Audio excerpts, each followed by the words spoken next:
Selamat sore, perkenalkan nama saya Liberta Novlenda Bria dengan NIM 425045 dari kelas B.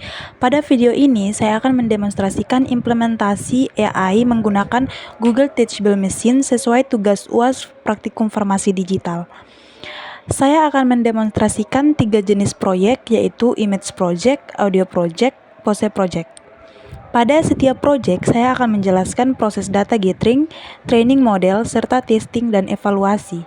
Tujuan dari demonstrasi ini adalah untuk memahami bagaimana AI dapat dilatih menggunakan data sederhana dan bagaimana model dapat melakukan prediksi secara real-time.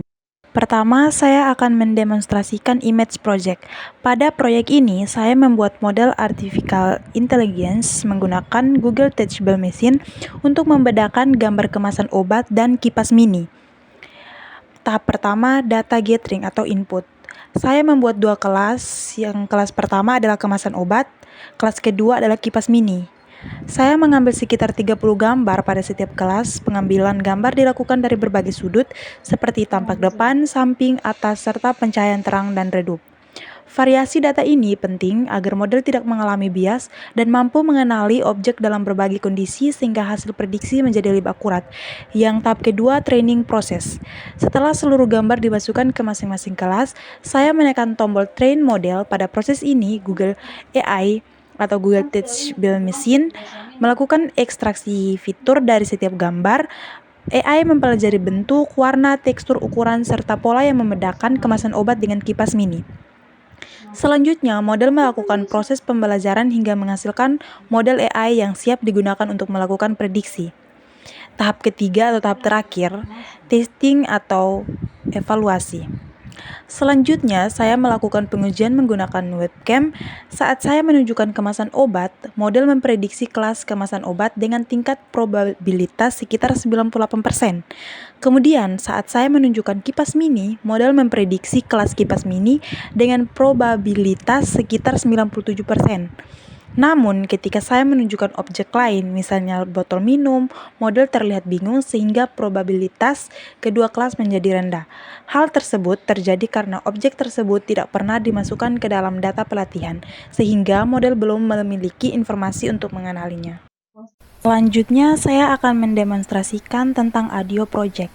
Pada proyek ini, saya membuat model AI menggunakan Google Teachable Machine untuk membedakan 3 jenis suara, yaitu suara hening, suara kuntilanak, dan suara siulan. Pada tahap pertama, data gathering, saya membuat 3 kelas. Kelas pertama adalah hening, kelas kedua adalah suara kuntilanak, kelas ketiga adalah siulan. Setiap kelas berisi sekitar 20 hingga 30 rekaman suara dengan durasi sekitar 8 detik. Saya melakukan beberapa variasi volume suara, jarak mikrofon, dan kondisi lingkungan, serta merekam agar model memperoleh data yang lebih beragam. Variasi data ini penting agar model mampu mengenali setiap jenis suara dengan lebih baik dan mengurangi kemungkinan terjadinya bias. Pada tahap kedua, yaitu training proses. Setelah seluruh rekaman suara dimasukkan ke masing-masing kelas, saya menekan tombol train model. Pada tahap ini, Google Teachable Machine menggunakan setiap rekaman suara menjadi data numerik berdasarkan pola frekuensi, amplitudo, dan karakteristik gelombang suara. Selanjutnya, AI mempelajari perbedaan pola antara suara hening, suara kuntilanak, dan suara siulan, sehingga model dapat mengenali masing-masing kelas saat dilakukan pengujian. Pada tahap terakhir, evaluasi. Selanjutnya, saya akan melakukan pengujian secara langsung menggunakan mikrofon. Saat kondisi ruangan hening, model berhasil mengenai kelas hening dengan probabilitas yang tinggi. Kemudian, saat saya memutar suara kuntilanak, model mengenakan kelas suara kuntilanak dengan tingkat probabilitas yang tinggi. Selanjutnya, saya bersiul. Model juga berhasil mengenali kelas siulan dengan hasil prediksi yang sesuai. Namun, ketika terdapat suara lain dari lingkungan sekitar seperti suara orang berbicara atau kendaraan, hasil prediksi terkadang menjadi kurang akurat atau berpindah ke kelas lain. Hal tersebut terjadi karena suara tersebut tidak termasuk dalam data yang digunakan. Selanjutnya, saya akan mendemonstrasikan pose project. Pada tahap pertama, yaitu data gathering, saya membuat 2 kelas. Yang kelas pertama adalah pose berdiri lurus, kelas kedua adalah pose tangan ke atas. Saya mengambil sekitar 30 gambar pada setiap pose menggunakan webcam. Setiap pose direkam dari berbagai sudut dengan pencahayaan yang berbeda, serta dengan posisi tubuh yang sedikit bervariasi agar model memperoleh data yang lebih beragam.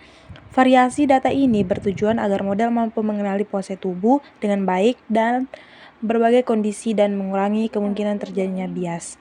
Pada tahap kedua, training proses. Setelah seluruh data selesai direkam dan dimasukkan ke masing-masing kelas, saya menekan tombol train model. Pada tahap ini, Google Teach Machine mendeteksi titik-titik penting pada tubuh seperti kepala, bahu, siku, pergelangan tangan, pinggul, lutut, dan kaki.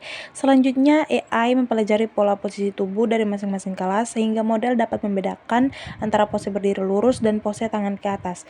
Tahap ketiga, testing dan evaluasi atau output.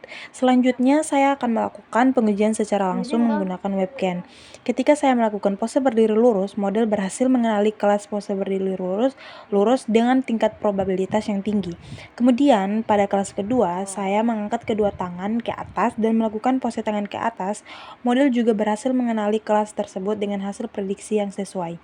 Namun, apabila posisi tubuh saya terlalu jauh dari kamera, sebagian tubuh tidak terlihat, atau pencahayaan yang kurang baik, tingkat akurasi model menjadi menurun. Hal tersebut terjadi karena AI mengalami kesulitan dalam mendeteksi titik-titik tubuh secara jelas, sehingga hasil prediksi menjadi kurang optimal. Sekian dan terima kasih. Selamat sore.